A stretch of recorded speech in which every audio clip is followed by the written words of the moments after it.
মুসলিম মোড়া ঘুমিয়ে পড়েছি, বিবেকে জ্বলছে তালা, রক্ত মদের হয়েছে শিথিল, পাপে অন্তর কালাম। আসছে পথে আধার নেমে, তাই বলে কি রইবি থেমে, বাড়ে বাড়ে জ্বলবে বাতি, হয়তো বাতি জ্বলবে না, তাই বলে তো ভীরর মতো বসে থাকলে চলবে না। মুসলিম আমি, সংগ্রামী আমি চির রণবীর, আল্লাহকে সারা কাউকে মানি না, নারাই তাকবীর। মুসলিম জাগে কারবালাতে, কঠিন শপথ পরে, সেই মুসলিম চির উত্তম, তাই তো একত্রে শপথ নিলাম, আল্লাহ রাজ গড়ব এবার, চির শান্তি সুখের নীর, আল্লাহকে সারা কাউকে করি না ভয়, নারাই তাকবীর। কইরে খালেদে কইরে ওমর, এসেছে নতুন বদর, কইরে খালেদে কইরে ওমর, এসেছে নতুন বদর, কথারে দেখে বিজয়ী তরুণ মুজাহিদ, আবারও কি গাইতে হবে ঘুম ভাঙানো গীত, আবারও কি গাইতে হবে ঘুম ভাঙানো গীত। লা ইলাহা, ভাই রিভব বাড়ান, রিভব আছে না,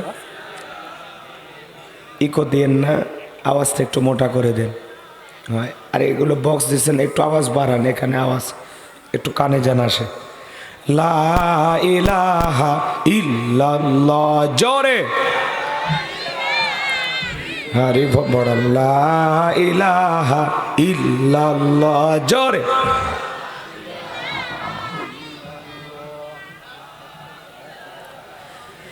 ফুলের বুকে থাকলে মধু, ভ্রমর যেমন আসে, কোরআনের জ্ঞান থাকলে বুকে সবাই ভালোবাসে। লা ইলাহা ইল্লাল্লাহ, জোরে। আমরা শুকরিয়া আদায় করতেছি সেই মহান মনিবের দরবারে, যে আল্লাহ পাক সুবহানাহু ওয়া তাআলা অত্যন্ত দয়া করে, করুণা করে, মায়া করে, মহব্বত করে, ভালোবেসে পছন্দ করে অত্র এলাকা থেকে কোনে কোনে গুণান্বিত করে, যা সাই বাসাই করে শুধুমাত্র কেবলমাত্র কোরআনুল কারীমের মহব্বতে আজকের মাহফিল আসার বসার সুযোগ দান করেছেন। সে মহান রবের দরবারে সিজদাবনত চিত্তে কালিমাতুশ শুকর আদায় করে পড়ছি আলহামদুলিল্লাহ।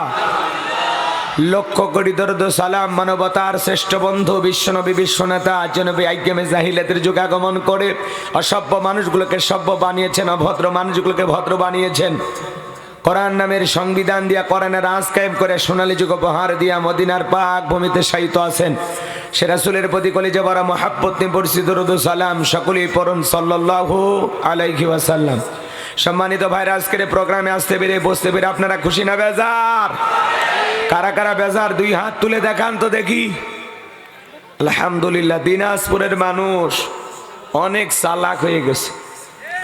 শ্রোতারা যদি চালাক হয়, ওয়াজ করে শান্তি পাওয়া যায়, কইতে কলিকাতা বুঝে নাই। আজকের প্রোগ্রামে আসতে পেরে বসতে পেরে কারা কারা খুশি, মুখে নিয়ে হাসি আওয়াজ দেবে বেশি। আল্লাহ নামের এমন একটি স্লোগান দেবেন, এলাকায় যদি কোনো ইসলাম বিরোধী উই পোকা, সার পোকা, তেলা পোকা থাকে, ওদের কলিজায় যেন কম্পন সৃষ্টি হয়, এমন আওয়াজ তুলতে রাজি আছেন যারা? বীর মুসলমানের মতো দুটি হাত টান টান করে তুলে দেখান তো তারা। লিল্লাহে তাকবীর, লিল্লাহে তাকবীর। আল কোরআনের আলো, আল হাদিসের আলো, দুনিয়ার মুসলিম। আমার নেতা তোমার নেতা, আমার নেতা তোমার নেতা, লিল্লাহে তাকবীর। আল কোরআনের আলো, আল হাদিসের আলো, দুর্নীতির আলো। হাত নামান, মাইক মাইক চালু করে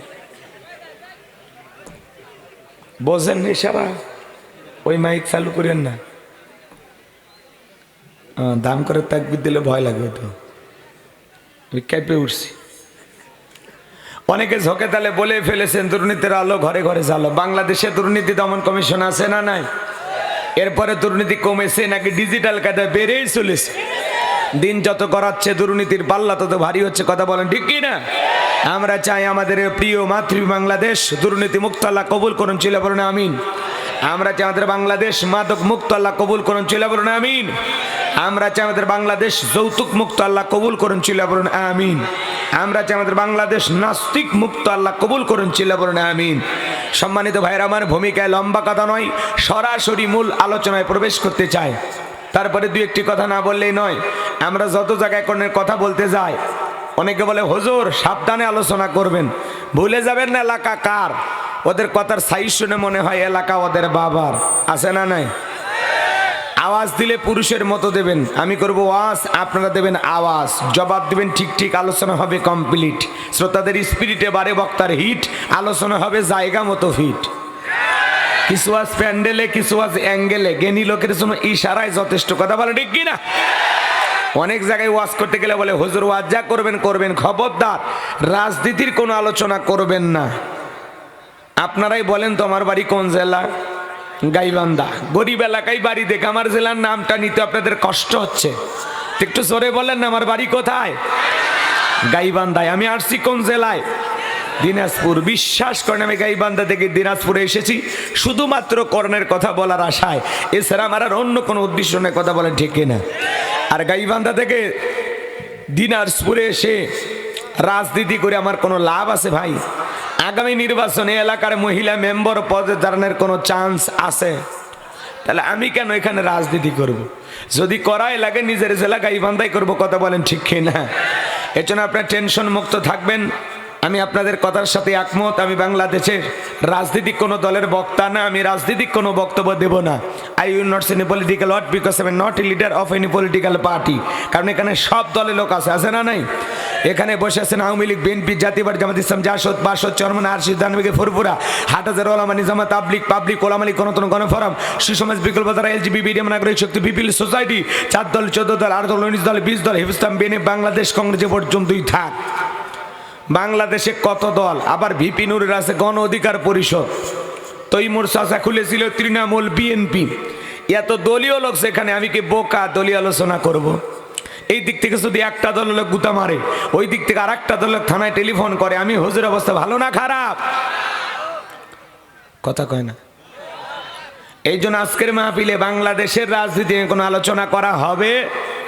বলেন বলেন, বাংলাদেশের রাজনীতি নিয়ে কোনো আলোচনা করা হবে না। তবে হ্যাঁ, আমি যদি কোনো রাজনৈতিক বক্তব্য দেই, এই পৃথিবীর শ্রেষ্ঠ রাজনীতিবিদ, শ্রেষ্ঠ রাষ্ট্রনায়ক, শ্রেষ্ঠ রাষ্ট্রপতি, শ্রেষ্ঠ সেনাপতি, শ্রেষ্ঠ বৈজ্ঞানিক, শ্রেষ্ঠ দার্শনিক, শ্রেষ্ঠ বাবা, শ্রেষ্ঠ নানা, শ্রেষ্ঠ স্বামী, শ্রেষ্ঠ আদর্শ, শ্রেষ্ঠ মহামানব রহমাতুল আলামিনের মদিনার আদর্শের রাজনীতির কথা বলবো।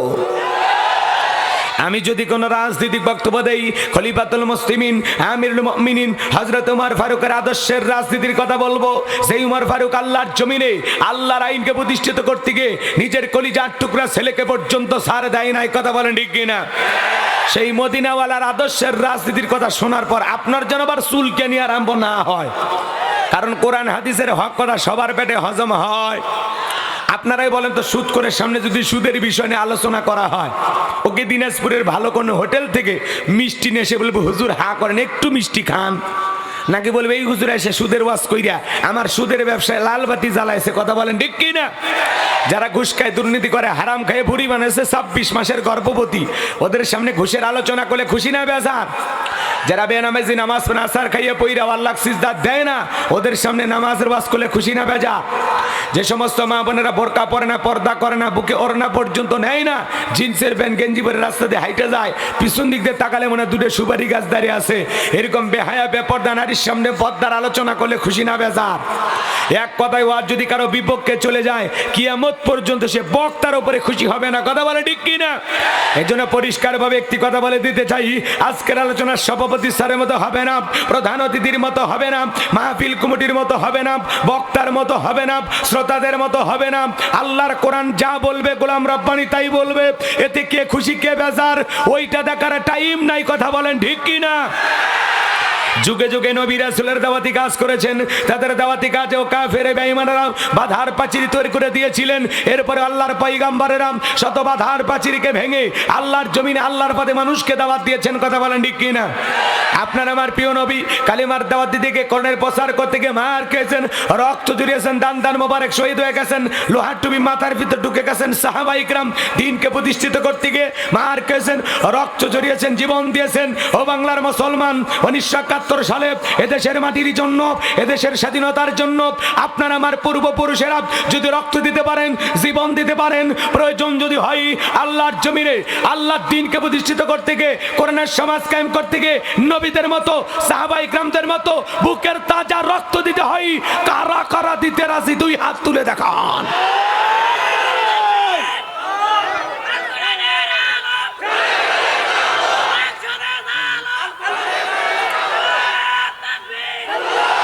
হাত সোজা করেন, টান টান করে তোলেন। আমি কি হাত নামাতে বলেছি? লিল্লাহে তাকবীর। হাত সোজা করেন, টান টান করে তোলেন। ওই যে মাঝে মাঝে হাত ব্যাকা করে তুলেছেন, দুই হাত সোজা করার শক্তি নাই। আপনি পুরুষ মানুষ, দুধ ডিম ভিটামিন ক্যালসিয়াম মাঝে মাঝে কিনে খাবেন, একেবারে দুর্বল হলে চলতে পারবেন না। হাত সোজা করেন, সোজা করেন। আমার আল্লাহ রাব্বুল আলামিন বলেন, ইন্নাল্লাহা আশতারা মিনাল মুমিনিনা আনফুসাহুম ওয়া আমওয়ালাহুম বিআন্না লাহুমুল জান্নাহ। সূরা তাওবার 111 নম্বর আয়াতে আল্লাহ পাক জানায়া দিলেন, নিশ্চয়ই মুমিন বান্দাদের জান মাল আমি আল্লাহ ক্রয় করে নিয়েছি, বিনিময়ে দেব জান্নাত। বলুন সুবহানাল্লাহ। তাহলে বলেন তো বাজান, আপনার আমার জীবনের মালিক কে? এ দিনাজপুরের যুবকেরা ভালো করে বলো তো, এই জীবনের মালিক কে? প্রেম করো বাবা, প্রেম করবা আর পার্কে নিয়ে যা, প্রেমিকাকে ডাইলগ দিবা, এ জীবন তোমার, তুমি শুধু আমার। ওরে হাইব্রিড যুবক, এই জীবনের মালিক কে? আপনার আমার সম্পদের মালিক কে? আল্লাহর দেয়া জীবন, আল্লাহর দেয়া সম্পদ আল্লাহর পথে খরচ করতে রাজি আছেন তো মুসলমান? রাজি আছেন তো ইনশাআল্লাহ? রাজি আছেন তো ইনশাআল্লাহ? বাম হাত নামান, শুধু ডান হাত তুলে রাখেন। আল্লাহ রাব্বুল আলামিন বলেন, ইল্লা সাহাবাল ইয়ামিন ফি জান্নাতি ইয়াতাসাআলুন। ডানপন্থী যারা জান্নাতের বাগানে থাকবে তারা, ডানপন্থী যারা আল্লাহর প্রিয় তারা। বলুন সুবহানাল্লাহ। কোনো কথা হবে না। কিছুক্ষণ আগেই বলেন, হুজুর জীবন দিতে রাজি, রক্ত দিতে রাজি। আপাতত জীবন রক্তর দুইটার কোনোটাই দেয়া লাগবে না। ডান হাতটা পকেটের ভিতর ঢুকা দিয়া যে যা পারেন যতটুকু পারেন প্রাণ ভরে এই মাহফিলের জন্য দান করবেন। সোজা ডান হাত নিজের পকেটে দেন, অন্য কারো পকেটে হাত দিয়ে পকেট বেড়ে বলে মারি খেন না। সবাই পকেটে হাত দেন, আমিও দিচ্ছি, দেন।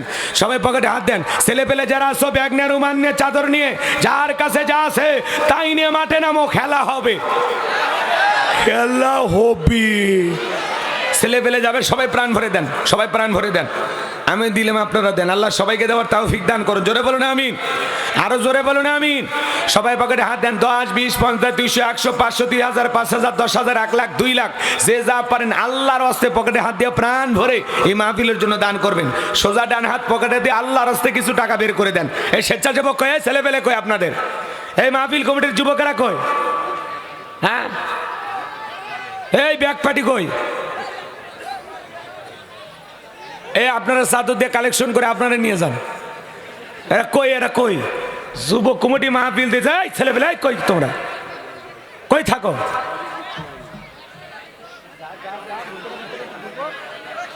এক মিনিটের মধ্যে ভিতরে ঢুকো, তাড়াতাড়ি তাড়াতাড়ি। এ বাইরে যা গল্প করে, জিলেপি খায়।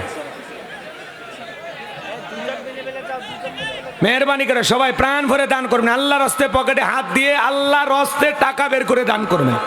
সবাই একটু মেহরবানি করে যে যা পারেন সাধ্য অনুযায়ী, সামর্থ্য অনুযায়ী পকেটের বড় নোটটা আল্লাহর হস্তে দিবেন। আমি মুসাফির, আপনাদের কাছে হাত পেতেছি। সবাই প্রাণ ভরে কিয়ামত পর্যন্ত এই মাহফিল চালু থাক। যুবকেরা অনেক কষ্ট করে আয়োজন করেছেন। সবাই একটু মেহরবানি করে প্রাণ ভরে টাকা দান করবেন। সবাই পকেটে হাত দিয়ে আল্লাহর হস্তে টাকা বের করে দেন। খবরদার কে যেন আবার বিড়ি ম্যাচ দিন না। 2014 সালে ওয়াজ করতে গেছিলাম রংপুর তারা। হুজুর, আমার আম্মা একটু অসুস্থ, আমার আম্মার জন্য দোয়া করবেন। আপনার নাম কি? আমার নাম শহীদুল ইসলাম। শহীদুল মা বোনদেরকে আল্লাহ বেশি করে দান করে তৌফিক দান করুন, জোরে বলুন আমিন। থাকে যদি নাকের ফুল কানের দুল গলার সেন দিয়ে যাবেন, বিনিময়ে বেশি বেশি সব পাবেন। আল্লাহ মা বোনদেরকে বেশি করে দান করে তৌফিক দান করুন, জোরে বলুন আমিন। এ ডেকোরেটরে ভাই ইকো দিন না, খালি রিভলভটা বাড়ান, ইকো দিন না, কথাগুলো বাড়ি খাচ্ছে। আরে এই যে মঞ্চের এটা বক্স কি চলে না চলে না, এটা কি আওয়াজ হচ্ছে? একটু আওয়াজ বোঝাবে না তো? না, পিছনে মাইক আছে বাবা, আমার স্টেজের পিছনে মাইক আছে।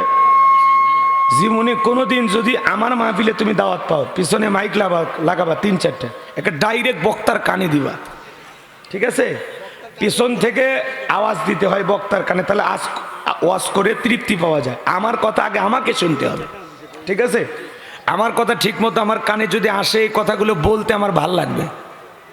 একটু মেহরবানি করে এই বক্স দুটো ভালো করে আওয়াজ বাড়ায় দাও, আর না হলে বক্স সাইডে দেওয়া আছে, সাইডে তো বক্স নেই, আছে একটা বক্স কানের দিক ঘুরিয়ে দেন। ছেলেবেলায় বসো, বাবা বসো, বক্স সোজা আমার কানের দিক দেন। চাচা মেয়েরা একটু এই বক্সটা একটু সামনের দিক নিয়ে এসো, সামনের দিকে একটু সামনে নিয়ে এসে কানে দাও, ডাইরেক্ট কানে দাও। হ্যাঁ আমার কানে দাও, আমার কান ফেটে ফেলে দাও। হ্যাঁ মেহরবানি করে সবাই একটু প্রাণ ভরে দান করেন। ছেলে পেলে গেছে, যে যা পারেন আল্লাহর রাস্তে দেন। আমার হাতে দেওয়ার মতো 500,000 টাকা, 2, 4, 5, 10,000 দেওয়ার মতো কেউ নাই, তাড়াতাড়ি দেন, সময় কম, 2-1 মিনিটের মধ্যে দেন, না দিলে আমি আলোচনায় চলে যাবো। আসেন আমার হাতে 500,000 টাকা দেন, আমি মুসাফির দিল থেকে দোয়া করে দেব, আল্লাহ যেন বিশ্ব নবীর সাথে একই জান্নাতে কবুল করেন, জোরে বলুন আমিন। নবীর সাথে জান্নাতে যাওয়ার আসে 500,000 টাকা দেওয়ার মতো এলাকায় কেউ নাই। আসেন বাজান, আসেন তাড়াতাড়ি আসেন, আসেন। আমি মুসাফির আশা পূরণ করেন, আল্লাহ আপনার জীবনে আশা পূরণ করে দেবেন, জোরে বলেন আমিন। এলাকার গণ্যমান্য ব্যক্তিবর্গ যারা আছেন, সভাপতি, প্রধান অতিথি, বিশেষ অতিথি যারা আছেন, মেহরবানি করে তাড়াতাড়ি দেন। দেওয়ার মতো যারা আছেন বাবা তাড়াতাড়ি দেন, সময় কম, সময় কম, মেহরবানি করে তাড়াতাড়ি দেন। আল্লাহ সবাইকে দান করে তৌফিক দান করুন, জোরে বলেন আমিন। একটু জিকির করেন লা ইল্লাল্লাহ, জোরে।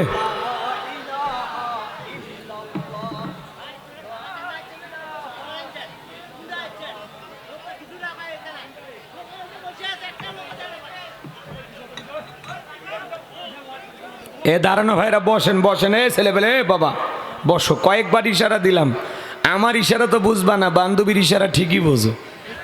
হ্যাঁ কয়েকবার ইশারা দিলাম, বাবা বসো বসো, বসার জায়গা আছে না? হ্যাঁ পিছনে অনেক জায়গা আছে। কর্তৃপক্ষের ভাইরা, স্বেচ্ছাসেবক যারা আছেন দায়িত্ব পালন করেন। আর ছেলেপেলে ব্যাগ নিয়ে রুমান নিয়ে যারা কালেকশন করতেছো, বাবা দয়া করে টাকাগুলো সব মঞ্চে নিয়ে আসবা। কেউ আবার নিজের মনে করে বাড়িতে নিয়ে যায় না, শোনা ভাই, টাকাগুলো মঞ্চে নিয়ে আসবেন, মঞ্চে নিয়ে আসবেন। হ্যাঁ আমার হাতে 500,000 টাকা দেওয়ার মতো এলাকায় আর কেউ নাই। হ্যাঁ 2-1 মানুষ এরকম পাওয়া যাবেন, আমার ভাই অনেক চাইলেন, 10,000, 5,000 চাইলেন, পাওয়া গেছিল ভাই। আরে বাংলাদেশের এমন কোনো জেলা নাই যেখানে 5-10,000 টাকা দেওয়ার মতো মানুষ পাওয়া যান। এত কৃপণতা করলে হবে? মাহফিল চলবে কিভাবে? সভাপতিও দেয়নি না, আগে দিলে হবে। মাহফিলের দিন কি দিবি? কই সভাপতি কই? উনি ও এনারা 2জনই আছে। লিল্লাহে তাকবীর। কয় লাখ দিছে না বলা লাগবে না, এটা আমি দিলাম, ওনার ছেলে, আমি বড় ছেলে। আচ্ছা হোক। আপনার বাবা কত দিছে? ওগুলো আগে দিয়ে দিয়েছে।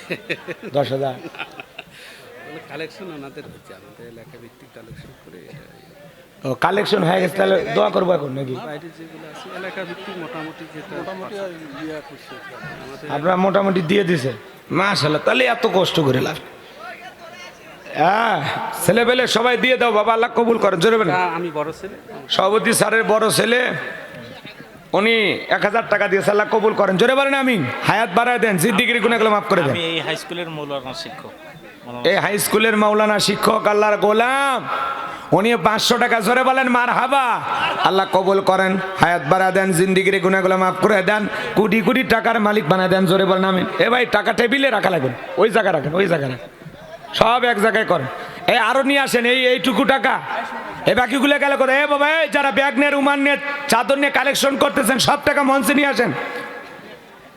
এক মাহফিলে গেছিলাম, ছেলেবেলে কালেকশন করে নিয়ে সব ভাইকে গেছে, কি এক জ্বালা। ফরিদপুরের এক মাহফিলে গেছিলাম, 55টা ব্যাগ ছেড়ে দিয়েছিল, 45টা ব্যাগ পাইছে, বাকি 10টার হদিস খুঁজে পাওয়া যায়নি। এরকম দুষ্ট পোলাপান অনেক জায়গায় থাকে।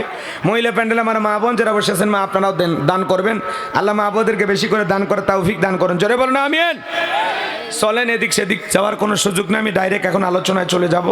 যে যা পেরেছেন দিয়েছেন, আল্লাহ আরও দেওয়ার তৌফিক দান করুন। যুবকেরা অনেক কষ্ট করে আয়োজন করে, 10 লাখ টাকার বোঝা, সবাই একটু সহযোগিতার হাত বাড়াবেন যাতে করে তারা এই মাহফিল যুগের পর যুগ টিকে রাখতে পারে। জি, সবাই একটু সহযোগিতার হাত বাড়াবেন। সব টাকা এক জায়গায় করেন, সব টাকা এক জায়গায়। জি, একটা ব্যাগ নিয়ে আসেন, একটা ব্যাগ বা রুমালের ভিতরে তোলেন সব টাকা। জি জি, ওয়ালাইকুম আসসালাম। কি নাম বাবা? আমার নাম আলমগীর। নাম হলো আলমগীর ভাই।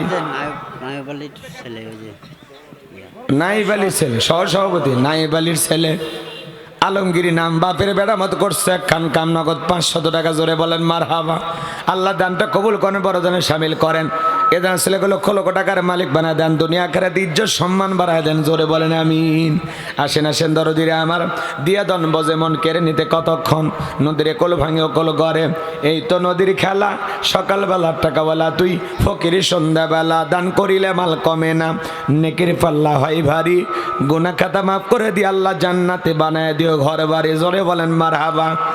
এটা জিকির করেন লা ইলাহা লা ইলাহা। জোরে জোরে লা ইল। আচ্ছা, পুরুষ প্যান্ডেল মহিলা প্যান্ডেল সব টাকা পাইছেন? পুরুষের সব আসছে এটুকুই? ব্যাগ তো অনেকগুলো ঢুকলো। এই চাদর নিয়ে যারা বাবা, চাদরের টাকাগুলো গেল কই? হ্যাঁ, সব টাকা দিয়ে দাও বাবা, ভালো কাজের টাকা এদিক সেদিক করো না। যুবকেরা সবাই একটু প্রাণ ভরে যারা কালেকশন করেছেন দিয়ে যান। আল্লাহ সবাইকে প্রাণ ভরে দান করা তৌফিক দান করেন। আমার মা বোনেরা এত টাকা দিয়েছেন, এখন পর্যন্ত পৌঁছেনি। আল্লাহ আল্লাহ মা বোনদেরকে বেশি করে দান করা তৌফিক দান করুন। জোরে বলেন আমিন।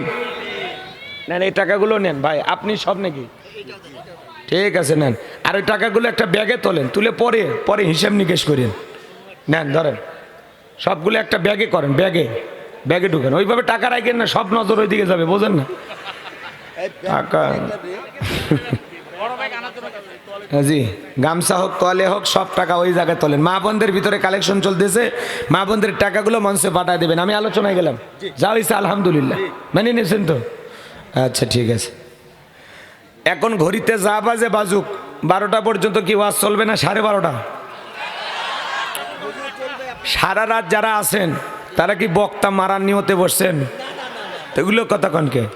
সারা রাত আপনি চাইলে আমি ওয়াজ করবো, আমি কি পাগল? আপনিও থাকতে পারবেন না, এত ধৈর্য কারো নাই। পরে বলবেন হুজুর একটু, ওই কথা বলে আর নাই। আমার নানি অসুস্থ, তো একটু দোয়া করে দিন। মাশাআল্লাহ, নানি ভক্ত নাতি গো। ওর নানি অসুস্থ, দোয়া চেয়েছে আল্লাহ যেন ওর নানিকে শেফায়ে কামেল আজলা দান করেন। জোরে বলেন আমিন। নানিকে মোহাব্বত করে। হ্যাঁ, অনেক নানি নাতি নাতনিকে অনেক মোহাব্বত করে, ভালোবাসে, তাই না? হ্যাঁ ঠিক আছে, চলেন আমরা আলোচনায় চলে যাই। আপনার বক্সের কাছ থেকে একটু সরো বাবা, একটু সর দেখি, তারপরে যদি আওয়াজ আসে। এদিক খেয়াল করেন, 12:30 পর্যন্ত ঘন্টা দেড়েক সময় দিলে আমার জন্য যথেষ্ট। আমি 12টা পর্যন্ত ওয়াজ করার নিয়ত করছি। এখন যদি 12:30, এটা হলো বোনাস টাইম, মানে 12টার মধ্যে দোয়া করলেই ভালো, আল্লাহ কবুল করেন। জোরে বলেন আমিন। তাহলে বলেন 12:30 না 12টা? 12:30। ধৈর্য নিয়ে 1.5 ঘন্টা শুনবেন তো ইনশাল্লাহ, নাকি? মন মানসিকতা আছে তো? এর মধ্যে আমার হয়ে যাবে ইনশাল্লাহ, এত লাগবে না। এর আগে যদি হয়ে যায় আগেই দোয়া করে দেবো, পারবেন তো ইনশাল্লাহ, নাকি?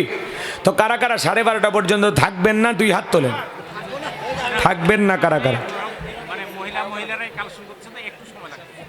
না, ওরা সারা রাত ধরে কালেকশন করুক, টেনশন নেই। আপনি খালি দেখেন টাকাগুলো যান পৌঁছ। অনেকে ঝোঁকে তাহলে হাত তুলছেন, নাকি বলেন? 12:30 পর্যন্ত ধৈর্য নিয়ে আজকের মাহফিলে কোরআন শোনার নিয়তে কারা কারা বসে থাকবেন? 2 হাত তুলে বলেন ইনশাআল্লাহ। একটু জোরে বলেন ইনশাআল্লাহ। হাত নামান। যারা বিয়ে করেছেন তারা একবার তাকবীর দেবেন, যারা অবিবাহিত তারা একবার তাকবীর দেবেন। দেখি তো আওয়াজের দিক দিয়া বিবাহিতরা এগিয়ে আছে না অবিবাহিত যুবকেরা এগিয়ে আছে? বিয়ে ফুটবল খেলা হয় না, কথা বলেন না কেন? তো যারা বিয়ে করেছেন তারা প্রথমে স্লোগান দেবেন, যারা অবিবাহিত তারা তারপরে। তোমাদের সিরিয়াল পরে যারা বিয়ে করেছেন মানে বরকত জীবনে পাইছেন, তাই না? বরকত শুরু হয়ে গেছে। যারা বিবাহিত পুরুষ তারা 2 হাত তোলেন, একটু হিসাব নিকাশ করে তাকবীর দেবেন, ওদের সাথে মানিজ্যতের ব্যাপার। হ্যাঁ, যারা বিবাহিত পুরুষ তারা হাত তোলেন। রেডি তো আপনারা নাকি? লিল্লাহে তাকবীর। আর একবার রিক্স না, লিল্লাহে তাকবীর। হাত নামান। এইবার যারা অবিবাহিত যুবক আছো বাবা তোমরা হাত উঠাও। ওই যে মাঝে মাঝে 2 হাত সোজা করার শক্তি নেই ও বলে আবার যুবক, তাই তো তোমার বিয়ে আটকায় আছে গো। হ্যাঁ যুবকেরা রেডি? লিল্লাহে তাকবীর, লিল্লাহে তাকবীর। এবার সবাই মিলে লিল্লাহে তাকবীর। মনে হয় যুবকেরা ওরা তো দুনিয়ার হাট বাজার এখনো ঘরে নেই, টের পাচ্ছে না। আচ্ছা হোক, তোমরা এগিয়ে আসো, যাও। আমরা পরাজিত, আমরা মুরব্বী, তো বয়স হয়ে গেছে, সহ্য করার ক্ষমতা আছে। যুবকেরা আওয়াজ বেশি দিয়েছে নাকি বলেন স্যার? ঠিক আছে না? ওদের আওয়াজে মানে কেঁপে উঠছে সব কিছু। জি, এদেরকে দিয়েই হবে। চলেন এদিক খেয়াল করেন। আমি আপনাদের সামনে ছোট্ট একটি সূরা কোরআনুল কারীম থেকে তেলাওয়াত করেছি। কোরআনুল কারীমের 108 নাম্বার সূরা। সূরাটির নাম হলো কাউসার। জোরে বলেন কি নাম? কাউসার। মোট আয়াত আছে 3টি, রুকু আছে 1টি। বিশ্বনবীর মক্কার জিন্দেগিতে এই সূরাটি নাজিল হয়েছেন, বলুন আল্লাহু আকবার। অনেকেই ভাবতেছেন হুজুর সূরা কাউসার থেকে ওয়াজ করবেন, এটা যদি বুঝতাম এত কষ্ট করে মাহফিলে আসতাম। আচ্ছা আপনারা বলেন তো বাজান, পরিচিত পথে পথ চলতে সহজ হয় না কঠিন হয়? একটু কথা বলা লাগবে, না হলে কিন্তু ওয়াজ জমবে না। একটু আওয়াজ দিয়ে সহযোগিতা করলে পারবেন তো ইনশাআল্লাহ? হ্যাঁ, পরিচিত পথে পথ চলতে সহজ হয় না কঠিন হয়? পরিচিত মানুষের সাথে কথা বলে ভালো লাগে না খারাপ লাগে? পরিচিত পথে পথ চলতে যেমন সহজ হয়, পরিচিত মানুষের সাথে কথা বলে যেমন ভালো লাগে। বক্তা যদি কোনো পরিচিত আয়াত বা সূরা থেকে আলোচনা করে ওইটা শুনে আরো বেশি ভালো লাগে, কারণ বিষয়টা আপনারও জানা আছে। আর যেই জিনিস যত বেশি জানবেন চর্চা কমে না বাড়ে? বলেন চর্চা কমে না বাড়ে? তাহলে এখানে এমন কেউ নাই যার সূরা কাউসার মুখস্থ নাই। আজকে সূরা কাউসার থেকে তাফসীর হবে, আলোচনা হবে। হয়তোবা সূরা কাউসারের তাফসীর আপনারা যেভাবে জানেন আমি হয়তোবা সেভাবে জানি না। আজকে আমি যেভাবে বলবো হয়তোবা আপনারা এভাবে শোনেন নাই। কথায় আছে এক একটা ফুলের এক একটা সুঘ্রাণ। কথা বলেন ঠিক কিনা? একটু ধৈর্য নিয়ে বসেন, কোরআনের কথা শুনলে ভালো লাগবে, খারাপ লাগার কোনো সুযোগ নাই। কথা বলেন ঠিক কিনা? এজন্য সরাসরি আল্লাহর কোরআন থেকে আলোচনা করতে চাই, ভূমিকায় আর কথা বাড়াবো না। বলেন তো বাজান, এই কোরআন থেকে যদি কথা বলি আপনাদের কোনো সমস্যা আছে? এই কোরআনের মধ্যে কোনো ভেজাল আছে? কোনো মিথ্যা আছে? কোনো ধোঁকা আছে? থাকবে কি করে? কিতাবটি নাজিল করেছেন কে? আল্লাহ রাব্বুল আলামিন বলেন, যালিকাল কিতাবু লা রাইবা ফি। আমার আল্লাহ ডেকে বলেন এটি এমন একটি কিতাব যেই কিতাবের মধ্যে কোনো সন্দেহ নাই, কোনো সংশয় নাই, কোনো মিথ্যা নাই, কোনো ধোঁকা নাই। There is no doubt. বলুন আল্লাহু আকবার। হুদাল লিল মুত্তাকিন, মুত্তাকি বান্দাদের জন্য গাইডলাইন হিসাবে, পথ প্রদর্শক হিসাবে আসমান থেকে কিতাবটি নাজিল করেছেন কে? আরো জোরে বলেন কে? সেই কিতাবের আলোচনা শুনলে লাভ না লস? লাভটাকে আমার আল্লাহ জানায় দিলেন, ওয়া ইযা কুরিয়াল কুরআনু ফাসতামিউ লাহু ওয়া আনসিতু লাআল্লাকুম তুরহামুন। সূরা আরাফ আয়াত নাম্বার 204। আমার আল্লাহ রাব্বুল আলামিন জানায় দিলেন, তোমাদের সামনে যখন কোরআন পাঠ করা হয়, কোরআনের আলোচনা করা হয়, চুপ করে কান লাগিয়ে মনোযোগ সহকারে কোরআনের কথাগুলো শ্রবণ করো। যারা চুপচাপ কোরআনুল কারীমের কথাগুলো শ্রবণ করবে, আমার আল্লাহ রাব্বুল আলামিন আসমান থেকে তাদের উপরে আল্লাহর রহমত বৃষ্টির মতো নাজিল করবেন। বলেন সুবহানাল্লাহ। এই জায়গা আল্লাহ রহমত নাজিল হইতেছে, এই বিশ্বাস আপনার আমার আছে না নাই? এটা এখন স্কুলের মাঠ না, এটা এখন জান্নাতের বাগান। জান্নাতের বাগানে যেহেতু প্রবেশ করেছি, জান্নাতেও ঢুকবো এই আশা আছে না নাই? জান্নাতে আমরা ঢুকতে চাই ইনশাআল্লাহ। আল্লাহ যেন আমাদেরকে জান্নাত হিসেবে কবুল করেন। জোরে বলেন আমিন। তাহলে সূরার নাম কি? কাউসার। জবান ছেড়ে সবাই আমার সাথে পড়ুন, আউযু বিল্লাহি মিনাশ শাইতানির রাজিম, বিসমিল্লাহির রহমানির রহিম। বিতাড়িত মোর্দার শয়তানের কাছ থেকে আল্লাহ পাকের কাছে আশ্রয় প্রার্থনা চাচ্ছি। পরম করমে সেমদালু আল্লাহ তাআলার নামে শুরু করছি। জবান সরে সবাই পড়ুন, ইন্না আ'তাইনাকাল কাউসার ফাসাল্লি লিরাব্বিকা ওয়ানহার ইন্না শানিয়াকা হুয়াল আবতার। আরেকটু জোরে বলেন আল্লাহু আকবার। ও রাব্বাকা ফাকাব্বির, তাকবীর হবে রবের নামে, স্লোগান হবে রবের নামে। যেই জমিনে আল্লাহর শ্রেষ্ঠত্ব বরত্ব ঘোষণা করা হয় ওই জমিনে শয়তানি শক্তি টিকতে পারে না। কথা বলেন ঠিক কিনা? এই জন্য দিনাজপুরের মুসলমান ঘুমাইলে চলবে না, জাগ্রত থাকতে হবে। কথা বলেন ঠিক কিনা?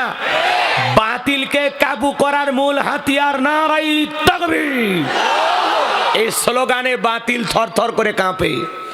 এই স্লোগান শুনে শয়তান পর্যন্ত পালায়, বিশ্বাসই করে না। সুবহানাল্লাহ আলহামদুলিল্লাহ জিকির করবেন, শয়তান কাছে আপনার গাল নাড়াবে আর আপনার সাথে জিকির করবে। যখনই বলবেন আল্লাহু আকবার, শয়তান লঙ্গি পরার টাইম পাবে না, কারণ আল্লাহু আকবারের স্লোগান শয়তান সহ্য করতে পারে। আজকেও যারা আল্লাহু আকবার স্লোগানের বিরোধিতা করবে এরাও হলো প্রকাশ্যে দুপাওয়া শয়তান। কথা বলেন ঠিক কিনা? দেখতে মানুষের মতো কিন্তু পুরো ভিতরটা শয়তানি দে ভরা। কথা কন নাকি আপনারা? যারা বলে স্লোগান অমুক দলের তমুক দলের, আল্লাহু আকবার স্লোগান কারো বাপ দাদার পৈতৃক সম্পত্তি না। এটা মুসলমানের ইমানকে জাগ্রত করে, ইমানের শক্তিকে বাড়ায়। এটা মুসলমানের জাতীয় স্লোগান। কথা বলে ঠিক না? আল্লাহু আকবার জন্মের সময় তোর কানে আজান দেয় নাই, আল্লাহু আকবার সহ্য হয় না কেন? কথা বলে না কেন? 5 ওয়াক্ত মসজিদে মুয়াজ্জিন বলে আল্লাহু আকবার, কথা বলে না কেন? নামাজের ওঠা বসা সব জায়গায় আল্লাহু আকবার। জীবনের শেষ জানাজার নামাজ শুরু হয় আল্লাহু আকবার স্লোগান দিয়া। আর সে আল্লাহু আকবার তোমার কাছে গায়ে জ্বালা পোড়া হয়। আল্লাহু আকবার বললে মুনাফিকের মতো মুখটা এলোমেলো হয়ে যায়, চোখ মুখ কালো হয়ে যায়, মুখের দিকে তাকানো যায় না। তোর অন্তরে ভাইরাস আছে, এখনো সময় আছে, সংশোধন হয়ে যাও। এরকম আছে না নাই? আল্লাহু আকবার স্লোগান দেখলে চোখ মুখ দেখবেন মনে হয় বৈশাখ মাসের মেঘ করছে, যখন তখন বৃষ্টি হওয়ার সম্ভাবনা আছে। এরকম কিছু মুসলমান আছে না নাই? আল্লাহু আকবার বলবে না। এই জমিনের মালিক কে? আল্লাহু আকবার মানে আমরা কার শ্রেষ্ঠত্ব বরত্ব ঘোষণা করতেছি? আল্লাহু আকবার মানে কে বড়? তোমার এত জ্বলে কেন? তোমার এত খারাপ লাগে কেন? কষ্ট হচ্ছে নাকি আপনাদের? একটু অপেক্ষা করেন, যাইতেছি জায়গা মতো, খালি আমার সময় দেন। যা আছে কপালে হবে কাল সকালে। কথা কোন ঠিক কিনা? হ্যাঁ, পুরুষের মতো বাঁচার চেষ্টা করেন, সারা জীবন আর ঘর জমায় থাকা যাবে না। কথা কয় না? সামনের দিকে যাই, চলেন একটু মহাব্বতে আমার সাথে পড়বেন। পড়ছেন তো নাকি? এবার চলেন, এদিক খেয়াল করেন। আমি অনেক ক্লান্ত, আপনারা মন খারাপ করবেন না। অনেক জায়গায় বক্তারা বলে, আপনারা আবার মন খারাপ করেন। বাগেরহাট জেলা চেনেন তো? সেই বাগেরহাট থেকে আপনাদের এলাকায় আসছি। এত পথ একটা লোক জার্নি করলে বলেন তো কষ্ট আছে না নাই? আমি গতকাল থেকে এখন পর্যন্ত 10 মিনিট ঘুমানোর সুযোগ পাই নাই। কারণ দিনের বেলায় আমার মসজিদের মাহফিল ছিল, প্রধান বক্তা ছিলেন এদেশের প্রখ্যাত একজন ইসলামিক স্কলার, দিনের দায়ী মুফতি আমির হামজা ভাই। নাম জানেন না? আমার মসজিদে আমি যেখানে জুমা পড়ে আজকে দিনের বেলায় হাজার হাজার মানুষ, আপনাদের চাইতে 3 গুণ মানুষ, মারাবা কন, লক্ষ লক্ষ মানুষ কোরআনের কথা শোনার জন্য ভিড় করেছিলেন। বলেন আল্লাহু আকবার। আমার ভাই এসেছেন, আমার মাদ্রাসায় গিয়েছেন, আমার বাড়িতে গিয়েছিলেন, সেখান থেকে মাহফিলে ভাইকে বিদায় দিয়ে উনি টাঙ্গাইলের উদ্দেশ্যে চলে গেলেন, আমি দিনাজপুরের উদ্দেশ্যে চলে আসলাম। তো এই জন্য অনেক ক্লান্ত শরীর। তারপরেও আপনারা একটু আমাকে জাগিয়ে রাখার চেষ্টা করবেন, জোরে জোরে আওয়াজ দিয়ে বলবেন যে হুজুর এটা ঘুম পাড়ার খাট না, এটা ওয়াজ করার মাঠ। মানে একটু খালি জাগায় রাখবেন, মানে সুবহানাল্লাহ আলহামদুলিল্লাহ একটু আওয়াজ খালি জোরে জোরে দেবেন, আর কিচ্ছু না। পারবেন তো ইনশাল্লাহ? ব্যাস, আর কিচ্ছু না। ওলে যতই ক্লান্তি থাক সব দূর হয়ে যাবে আপনাদের ভালোবাসার কারণে। আল্লাহ কবুল করেন, জোরে কোন আমিন। আর 12:30 পর্যন্ত যেভাবে বলেছি এই পর্যন্তই ওয়াজ করব এইবার শোনেন, যেহেতু লিখেছেন তাফসিরুল কোরআন মাহফিল, আলোচনাও তাফসির ভিত্তিক হওয়া দরকার আছে না নাই? এইবার শোনেন, সূরা কাউসার, এদিক খেয়াল করেন। আল্লাহ রাব্বুল আলামিন তার হাবিবের উপরে কোন সময় কোন প্রেক্ষাপটে নাজিল করেছেন, সেই নাজিলের শানি নজুল বলার দরকার আছে না নাই? যে কোনো আয়াত বা সূরা তাফসির করতে হলে কোন প্রেক্ষাপটে কোন সময় রসুলের উপরে সে আয়াতটি বা সূরাটি নাজিল হয়েছে, সেই নাজিলের প্রেক্ষাপট তুলে ধরা দরকার আছে না নাই? আরবিতে বলা হয় শানি নজুল। যদি শানি নজুল আলোচনা করা হয় তাহলে তাফসির বুঝতে সহজ হয়, বলুন সুবহানাল্লাহ। তাহলে সূরা কাউসার রসুলের উপরে কোন সময় কোন প্রেক্ষাপটে, সে সময়ের অবস্থাটা কেমন ছিল একটু কি বলবো? রাগ করবেন না তো ইনশাআল্লাহ? আমার ভাইরা মনোযোগ দিয়ে শুনবেন। আল্লাহ রাব্বুল আলামিন কোন সময় কোন প্রেক্ষাপটে নবীজির উপরে সূরা কাউসার নাজিল করেছেন, মনোযোগ দিয়ে শুনবেন বাজান গো আমার। নবীর প্রিয় সাহাবী হযরতে আনাস রাদিয়াল্লাহু তাআলা আনহু বলেন, আমরা চতুর্পাশ দিয়ে বসা সাহাবা ইকরাম আবার বসেছিলাম, আমি তাকায় দেখি নবীজির মনটা ভীষণ খারাপ, মুখটা মলিন, চোখের কোনা দিয়া অশ্রু ঝরতেছে। কিছুটা সময় অতিবাহিত হয়ে যাওয়ার পরে আমি তাকায় দেখি আমার নবীজি মুস্কি মুস্কি হাসতেছেন, বলুন সুবহানাল্লাহ। আমার মনোযোগ দিয়ে আমার কথাগুলো শুনবেন বাজান গো আমার। আমার নবীজি কেন কাঁদেন, কেন হাসেন, এর পেছনে কারণ আছে না নাই? হযরতে আনাস দেখে বলেন, নবী গো, এই মাত্র দেখলাম আপনার মনটা খারাপ, মুখটা মলিন, চোখের কোনা দিয়ে অশ্রু ঝরতেছে, আবার কেন আপনি মুস্কি মুস্কি হাসেন, ব্যাপারটা বুঝতে পারলাম না। আমার নবী কেন কাঁদেন, কেন হাসেন, এর পেছনে রহস্য আছে না নাই? নবীজির মনটা খারাপ, মুখটা মলিন, চোখের কোনা দিয়ে অশ্রু ঝরতেছে, কারণ হলো নবীজির কলিজার টুকরা ছেলে সন্তানগুলো জন্মগ্রহণ করে আর একে একে ছেলে সন্তানগুলো মারা যায়। ইব্রাহিম মারা যায়, আবুল কাসেম মারা যায়, তাহের মারা যায়। বলেন তো বাজান, একে একে ছেলে সন্তানগুলো যদি মারা যায়, বাবা হিসাবে নবীর মনেও কষ্ট লাগে কি না? ছেলেগুলোকে হারিয়ে মনটা ব্যথিত, হৃদয়টা ব্যথিত। নবীজির কাছের চাচা নাম হলো আবুল হাব, ডেকে বলে, ভাতিজা, তোমার বংশী বাতি জ্বালানো কেউ থাকলো না, তুমি একটা লেজ কাটা, তুমি একটা নির্বংশ, জোরে কন নাউজুবিল্লাহ। আপনারাই বলেন তো, আল্লাহ না করুক আপনার আমার সন্তান যদি মারা যায়, কাছের আত্মীয় স্বজনদের উচিত বিপদের দিনে সান্ত্বনা দেওয়া। বাবা তুমি সবর করো, ধৈর্য ধারণ করো, সবর করো, ধৈর্য ধারণ করো। আল্লাহ যদি চায় বছর না করতে আবারও তোমাদের ঘর আলোকিত করে আল্লাহ একটা সন্তান দেবে। কথা বলেন ঠিক কিনা? কাছের মানুষদের উচিত বিপদের দিনে সান্ত্বনার বাণী শোনানো, বিপদের দিনে পাশে থাকার। কিন্তু নবীজির চাচা এতটাই খারাপ, আবুল আহাব ডেকে বলে, ভাতিজা, তোমার বংশে বাতি জ্বালানোর কেউ থাকলো না, তুমি একটা লেজ কাটা, তুমি একটা নির্বংশ, জোরে কন্যা উজুবিল্লাহ। একে তো সন্তান হারানোর ব্যথা, আবার আপন মানুষদের সমালোচনা, নবীজির মনের কষ্ট কমে না বাড়ে? আমার নবীজির ছেলে সন্তানগুলো কেন জীবিত থাকলেন না? অনেক পয়গম্বরের সন্তান জীবিত ছিল, নবীর ছেলে নবীও হয়েছিল। কথা বলেন ঠিক কিনা? আমার ভাইরা, অনেক পয়গম্বরের ছেলে প্রাপ্ত বয়স হওয়া পর্যন্ত জীবিত ছিল, কিন্তু বিশ্ব নবীর একটা ছেলে সন্তানও কেন জীবিত থাকলেন না? কেন তারা যৌবন পর্যন্ত পৌঁছাইলেন না? কেন তারা প্রাপ্ত বয়স হওয়ার আগেই মারা গেলেন? এর পিছনে কারণ আছে না নাই? নবীজির ছেলে সন্তানগুলো শিশুকালে বিদায় নেওয়ার পিছনে রহস্য আছে, কারণ আছে তিনটি। জোরে বলেন কয়টি? আরো জোরে, জোর হলো না। নবীজির ছেলে সন্তানগুলো কেন মারা গেলেন, কি কারণে মারা গেলেন? একটা ছেলেও কেন জীবিত থাকলেন না? কেন পয়গম্বরের সন্তানগুলো প্রাপ্ত বয়স হওয়া পর্যন্ত আল্লাহর এই দুনিয়ার জমিনে কেন জীবিত থাকলেন না? আল্লাহ তাআলা কেন তাদেরকে শিশুকালে নিলেন? এর পিছনে কি সেই তিনটি রহস্য, কি সেই তিনটি কারণ? আপনারা কারা কারা শুনতে চান দুই হাত তুলে আল্লাহকে একবার দেখান। লিল্লাহে তাকবীর। হাত নামান। নবীর উম্মত হিসাবে জানতে কি মনে চায় না রসুলের ছেলে সন্তানগুলো কেন জীবিত থাকলো না? কি সেই তিনটি কারণ? আমি যদি বলতে চাই 3 নাম্বার আয়াতের আলোচনা শুরু করা লাগবে। এখন কি আমি 1 নাম্বার আয়াত বাদ দিয়ে 3 নাম্বারে চলে যাব, নাকি আস্তে আস্তে শুরু করা যাক? ধৈর্য আছে তো ভাই? মন খারাপ জানি করেন না, একটু মনোযোগ দিয়ে শুনবেন বাজান গো আমার। নবীজির ছেলে সন্তানগুলো কেন মারা গেলেন, কি সেই কারণ আমি আপনাদের সামনে তুলে দেব। আজকে নবীর সম্মান মর্যাদা অনেকে আলোচনা করলে বোঝার চেষ্টাও করে না, আছে না নাই? এক জায়গায় যা বললাম, ভাই বলেন তো আমাদের নবীর নাম কি? বলে হুজুর আব্দুল কাদের জিলানী। পীর সাহেবের নাম মুখস্থ আছে, কিন্তু এমনও কপাল পরা উম্মত আছে নবীর নামটাও বলতে পারে না। এ আছে না নাই?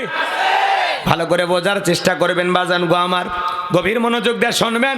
একে তো সন্তান হারানোর ব্যথা, অন্যদিকে আপন মানুষদের সমালোচনা, আবার সাহাবা ইকরাম যারা ইসলাম ধর্ম গ্রহণ করে কাফের বেঈমান তাদের উপর নির্যাতন জুলুমের স্টিম রোলার চালায়। নবীজি কালেমার দাওয়াত দেয়, এই কথা শোনার পর হযরতে বেলাল তখনও কালেমা পড়ে মুসলমান হন নাই। নবীজি রাতের বেলায় দারুল আরকামে বসা, হযরতে বেলাল বিশ্ব নবীর দরবারে উপস্থিত হলেন। নবীজির চেহারা মোবারকের দিকে তাকাইয়া হযরতে বেলাল ডেকে বলেন, নবী গো, আপনার চাইতে সুন্দর মানুষ আমি জীবনে কোনোদিন দেখি নাই। সুবহানাল্লাহ বলবেন না? আপনার আমার নবী কতটা সুন্দর ছিলেন জানেন? একটু মনোযোগ দিয়ে শুনবেন বাজান গো আমার। হযরতে জাবের রাদিয়াল্লাহু তাআলা আনহু বলেন, পূর্ণিমার রাত আমি রাসূলের বাড়িতে গিয়েছিলাম, সেদিন দেখেছিলাম চাঁদ উদয় হয়েছে দুইটা, একটা চাঁদ আসমানে আর একটা চাঁদ জমিনে। হযরতে জাবের রাদিয়াল্লাহু তাআলা আনহু বলেন, আমি আকাশের পূর্ণিমার চাঁদের দিকে একবার তাকাই, জমিনের চাঁদের দিকে বিশ্ব নবীর চেহারা মোবারকের দিকে তাকাই। হযরতে জাবের রাদিয়াল্লাহু তাআলা আনহু বলেন, ওই আকাশের পূর্ণিমার চাঁদের চাইতে বিশ্ব নবীকে আমার কাছে বেশি সুন্দর মনে হয়। আম্মা জান আয়েশা বলেন, যারা ইউসুফ নবীর চেহারার দিকে তাকাইয়া ফলকার থেকে আঙ্গুল কেটে ফেলে দিয়েছিল, ওরা যদি বিশ্ব নবীর চেহারা মোবারকের দিকে তাকাইতো, শুধুমাত্র আঙ্গুল নয়, আঙ্গুল কাটতে কাটতে হাত কাটতে কাটতে কখন যে নিজের কলিজা কেটে দুফাক করে দিত, মুহূর্তের জন্য টের পাইতো না। আপনার আমার নবী এতটাই সুন্দর। আম্মা জান আয়েশা আরো ডেকে বলেন, ও দুনিয়ার মানুষ, তোমাদের একটা সূর্য আছে, আমি আয়েশারও একটা সূর্য আছে। তোমাদের সূর্য উদয় হয় দিনের বেলায়, আর আমি আয়েশার সূর্য উদয় হয় রাতের বেলায়। বলেন আল্লাহু আকবার। আম্মা জান আয়েশা একদিন সেলাইয়ের কাজ করতেছিলেন, হাত থেকে সুইটা পড়ে গেল, বাতিতে কোনো তেল ছিল না, বাতি জ্বালাইতে পারলেন না, অপেক্ষায় বসে থাকলেন। বিশ্বনবী যখন এশার সালাত আদায় করার পর ঘরের ভিতরে প্রবেশ করেছেন, আম্মা জান আয়েশাকে সর্বপ্রথম আমার নবীজি সালাম দিলেন। নবী ঘরে ঢুকে তার স্ত্রীকে কি দিলেন? কথা কয় না, কথা কয় না ভাই, কষ্ট হচ্ছে আপনাদের। নবীজি ঘরে ঢুকে তার প্রিয়তম স্ত্রীকে কি দিলেন? সালাম দিলেন। সালাম আছে যেখানে শান্তি আছে সেখানে, সালাম আছে যেখানে সমাধান আছে। এদিক খেয়াল করেন, রসুল যদি ঘরে ঢুকে তার স্ত্রীকে সালাম দেয়, এই আমল উম্মতের ঘরেও থাকার দরকার আছে না নাই? ঘরে ঢুকে স্ত্রীকে সালাম দেওয়া এটা রসুলের সুন্নত। কথা বলেন ঠিক কি না? ভালো করে বুঝবেন। আপনার বিবিকে আপনি সালাম দিবেন, আসসালামু আলাইকুম রহিমা, কেমন আছো সোনা? ঘরের দরজাটা খোলো না, আমি তোমার লিটনের বাপ, তোমার দিওয়ানা। বউ খুশি হয়ে দরজা খুলবে। কথা বলেন ঠিক কি না? কিন্তু আমাদের ব্যবহারে এত মিষ্টি না, আমরা এত ভালোভাবে কথা বলতে পারি না। আমরা রাগান্বিত হয়ে ডাক দিয়ে বলি, এ রুবেলের মামে দরজা খোল, বেশি দেরি হলে দরজা ভাঙ্গে ফেলিয়ে দিয়া, তোর পিঠের ওপর আজ কি যে হবি রে। ভিতর থেকে বউ বলে, এটা স্বামী না সেকেন্ড আজরাইল। বাইরে যায় মানুষকে বলে, আমার বউ আমাকে বাঘের মতো ভয় করে। বাঘ একটা পশু, জানোয়ার।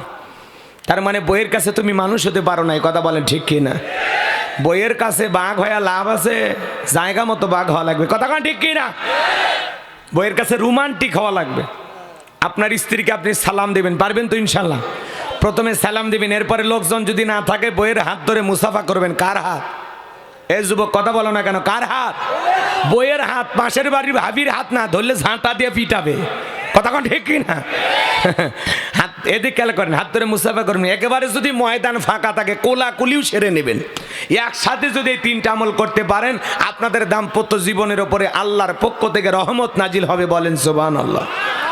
স্বামী স্ত্রীর মধ্যে সালাম আদান প্রদান হলে একে অপরের প্রতি শ্রদ্ধা ভক্তি বিশ্বাস ভালোবাসা বেড়ে যায়। কথা বলেন ঠিক কিনা? যে স্বামী স্ত্রী একে অপরকে যেই জবান দিয়ে যেই কণ্ঠ দিয়ে সালাম দিবে, এই জবান দিয়ে একে অপরকে কখনো গালি দিতে পারবে না, জবানে আটকে যাবে। কথা কন ঠিক কিনা? রাগ করতেছেন নাকি? তো সালামের মাধ্যমে শান্তি, সালামের মাধ্যমে সমাধান। দাম্পত্য জীবনে সুখ পেতে হলে রসুলের 4টা সুন্নত প্রত্যেকটা মুসলমানের ঘরে থাকা লাগবে। বলেন তো কয়টা সুন্নত? এই 4টা সুন্নত যদি আপনারা দাম্পত্য জীবনে আমল করতে পারেন, স্বামী স্ত্রীর মধ্যে আমল করতে পারেন, আপনাদের দাম্পত্য জীবনে কোনোদিন অশান্তি আসবে না। কথা বলেন ঠিক কিনা? আপনাদের দাম্পত্য জীবনে মৃত্যু পর্যন্ত তালাকের মতো ঘটনা ঘটবে না। বলেন আল্লাহু আকবার।